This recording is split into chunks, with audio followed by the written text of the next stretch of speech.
فني لا يشرفني في ظل المجازر التي تشهدها سوريا. هذا ما قاله الفنان اللبناني فضل شاكر في مقابلة خاصة مع صباح العربية، تحدث خلالها عن الضجة الأخيرة التي سببها ظهوره في تظاهرة للتيار السلفي دعما للشعب السوري. شاكر عبر عن نيته اعتزال الفن ولكن في الوقت الذي يحدده، وقال شاكر إنه سيقدم ريع كافة حفلاته للثورة السورية. الزميلة غنوة يتيم اللي عم بتتابعنا حاليا أكيد التقت بفضل شاكر وعادت لنا بالمقابلة التالية. السلام عليكم.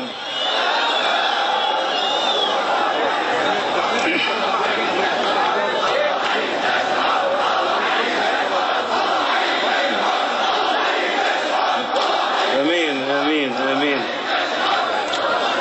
هاي الانشوده بنهديها لاهلنا واخواتنا بحمص وبحما وبدرعا، الله يحميهم يا رب وينصرهم.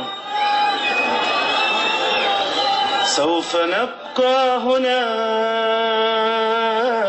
كي يزول الألم، سوف نحيا هنا سوف يحلو النغم.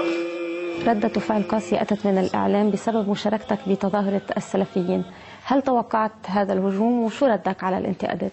هول التلفزيونات مأجورين، تلفزيونات تابعة للنظام الطاغي، للنظام المجرم.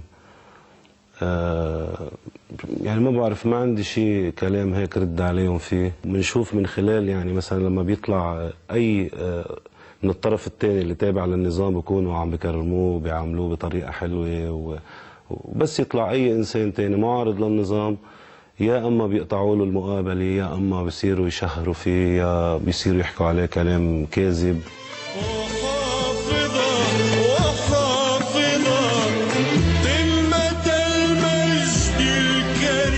كل فنانين لبنان طلعت غنت لبشار الاسد. اشمعنى لما فضل شاكر طلع قال انشوده نحن نزلتنا كانت سلميه مع الإسلاميين اللي بيشرفوني، وهذا شرف لإلي إني شارك معهم. كانت تظاهرة سلمية. الفنانين الباقيين هن حرين برأيهم، وأنا جاوبت عبر وسائل إعلامية إنه الله يحشرهم مع بشار الأسد. كان في تظاهرة ضد النظام شارك فيها مثلا الفنان مارسيل خليل؟ ما سمعت فيها، ما حدا دعاني وما سمعت فيها حقيقة. يعني بتشارك بتظاهرات؟ أكيد أي تظاهرة ضد النظام الظالم أنا حاضر شارك فيها. تبعد عني ليه؟ طب ما أنا قدامك بسأل قلبك إيه أحلامك. فني ومسيرتي الفنية ما بتشرفني قدام اللي عم نشوفه من مجازر وقدام اللي عم نشوفه من هتك للأعراض. هل يا بشار الأسد بتقبل إنه حدا هيك يعمل بعرضك وبأمك وبأختك؟ نحن اللي عم نشوفه من قطع روس لأطفال وسلخ جلود وهتك للأعراض، هيدا الشيء اللي خلينا نتحرك وخلينا نحكي. هل ستعتزل الفن أم لن تعتزل؟ إن شاء الله حأعتزل، وهذا الشيء أنا بقرر إن شاء الله. إنه أنا ما عادش بدي أحكي عن فني، ما بيشرفني فني بقى قدام هالحال اللي عم نشوفها. يعني فني ما عادش أتشرف فيه.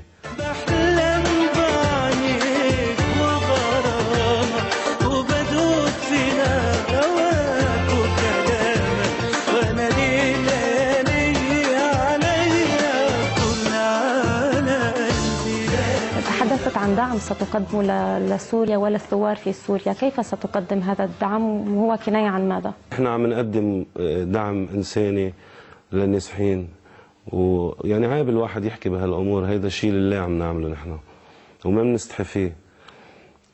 وإن شاء الله في خطوات تالية بإذن الله هيك يقدرنا أنه نوقف حدهم ونساعدهم بكل الوسائل.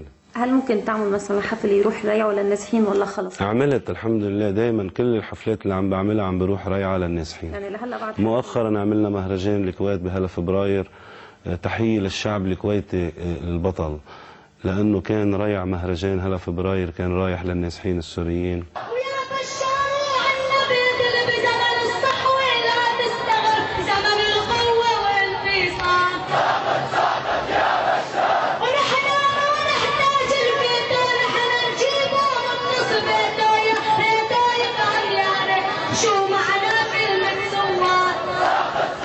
الله ينصركم ويعزكم ويقويكم بإذن الله. النصر آتي من عند رب العالمين بإذن الله، مش بصواريخه ولا بدباباته. خليكم صامدين بإذن الله، إن شاء الله إن شاء الله حتنتصروا بإذن الله، حتنتصروا، لأنه في ملائكة عم تحارب معكم. كونوا أكيدين في ملائكة عم تحارب معكم من عند رب العالمين.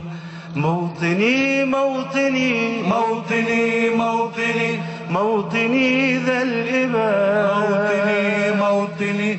أولا أنا بتشرف أني أكون فلسطيني، هيدا شرف كبير لإلي. ربيت أنا بالمخيم مع الفلسطينيين، مرتي فلسطينية، كنت عايش بتعمير عين الحلوة، كنت غني على سطوح مخيم عين الحلوة. بس أنا لبناني أبا عن جد، وشرف كبير. يا ريت الرئيس أبو مازن يعطيني الجنسية الفلسطينية كمان، هيدا شرف كبير لإلي. للهمم للمسير للعلا ومناجاة القمم، فلنقم كلنا بالدم.